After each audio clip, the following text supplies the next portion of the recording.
இந்த பெண்களை மட்டம் தட்டிக்கிட்டே இருக்காங்க இல்லையா, இது அந்த காலத்துல இருந்து இருக்கு அப்படிங்கறது நம்ம கேள்விப்படுறோம். இதற்கு இலக்கியத்துல ஏதாவது சான்று இருக்கிறதா அப்படின்னு தேடின பொழுது ஒரு சுவையான பகுதி கிடைச்சது. அது என்னன்னு பார்க்கலாம் வாங்க. பூங்காற்று புதிதானது. அன்பான வணக்கம். இன்னைக்கு நிகழ்ச்சியில பெண்களினுடைய அறிவாற்றல் குறித்து ஒரு தகவல் தான் பார்க்க இருக்கிறோம். அடுப்போதும் பெண்களுக்கு படிப்பதற்கு அப்படின்னு சொல்லி பெண்களை வீட்டுக்குள்ள பூட்டி வச்சிருந்தாங்கிறதெல்லாம் நம்ம படிச்சு தெரிஞ்சிட்டு இருக்கோம். ஆனா இன்னைக்கு காலகட்டத்துல பெண்கள் எல்லா துறையிலையுமே புகுந்து சாதிக்க ஆரம்பிச்சுட்டாங்க. இது மகிழ்ச்சிக்கு உரியதுதான். இந்த பெண்களை மட்டம் தட்டிக்கிட்டே இருக்காங்க இல்லையா, இது அந்த காலத்துல இருந்து இருக்கு அப்படிங்கறது நம்ம கேள்விப்படுறோம். இதற்கு இலக்கியத்துல ஏதாவது சான்று இருக்கிறதா அப்படின்னு தேடின பொழுது ஒரு சுவையான பகுதி கிடைச்சது. அது என்னன்னு பார்க்கலாம் வாங்க.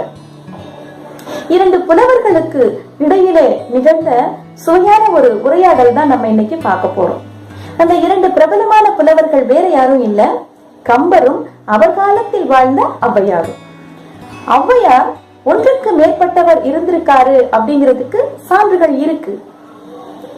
ஒரு முறை ஔவையார் குலோத்துங்க சோழனுடைய அரண்மனைக்கு அரசனை காண வந்திருக்கிறார். மன்னன் மிகுந்த மகிழ்ச்சியோடு ஔவையாரை வரவேற்று உபசரித்து ஔவையாருடைய தமிழ் கேட்பதற்கு ஆவலோட காத்திருக்கான். இதை அறிந்த அரசவை புலவராக இருந்த கம்பர் என்ன சொன்னாரா, முதல்ல என்னோட கேள்விக்கு நீங்க பதில் சொல்லுங்க அப்படின்னு சொன்னாரு. ஔவையாரும் கேளுங்க சொல்றேன் அப்படின்னு சொல்லியிருக்கிறாரு. அதுக்கு கம்பர் கேட்டிருக்காரு, ஒற்றைக்கால் தூணடி நாலிலை பந்தலடி, இதுக்கு நீங்க பதில் சொல்லுங்க முதல்ல அப்படின்னு சொன்னாராம். அப்போது நன்கு தமிழறிந்த குலோத்துங்க மன்னன் ஔவையாரை குதர்க்கமாக மரியாதை குறைவாக பேசிட்டாரே அப்படின்னு அதிர்ச்சியில அப்படியே உட்கார்ந்துட்டானா. ஆனால் நம்ம ஔவையார் கொஞ்சம் கூட யோசிக்காம மடமடன்னு பதில் சொல்லியிருக்காங்க. என்ன சொன்னாங்க தெரியுமா? நுணுக்கமாக சொல்லி இருக்கிறாங்க. என்ன சொன்னாங்க தெரியுமா?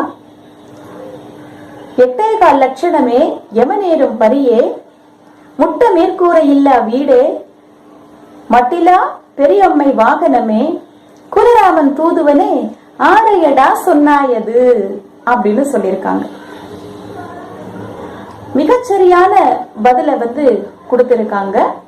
இந்த பதிலை கேட்டு அந்த அரசவையில இருந்தவங்க எல்லாருமே மகிழ்ச்சியில இருந்திருக்காங்க. தன்னுடைய தவறை அவர் உணர்ந்து கொண்டதாக கதை அப்படி போகிறது. தமிழாற்றலுக்கு தலை வணங்குகிறேன்னு சொல்லி சொன்னதாக குறிப்புகள் போகிறது. அந்த பாடலுக்கு என்ன பொருள்னு உங்களுக்கு தெரியுமா? வாங்க பார்க்கலாம்.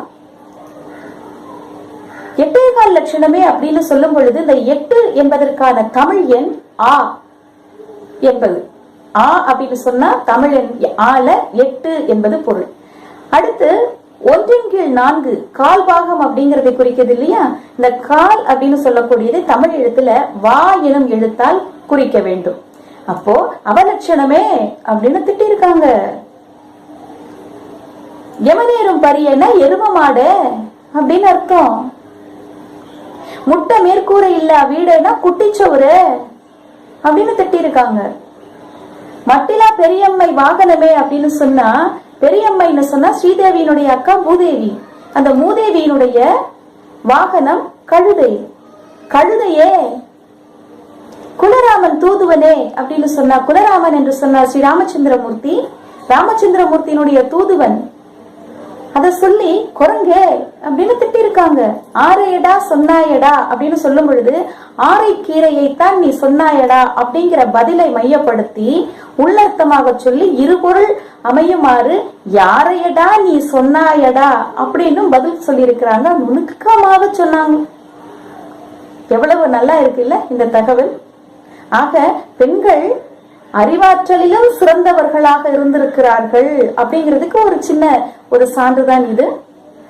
மீண்டும் அடுத்த நிகழ்ச்சியில இது போல ஒரு சுவையான தகவலோடு உங்களை சந்திக்கிறேன்.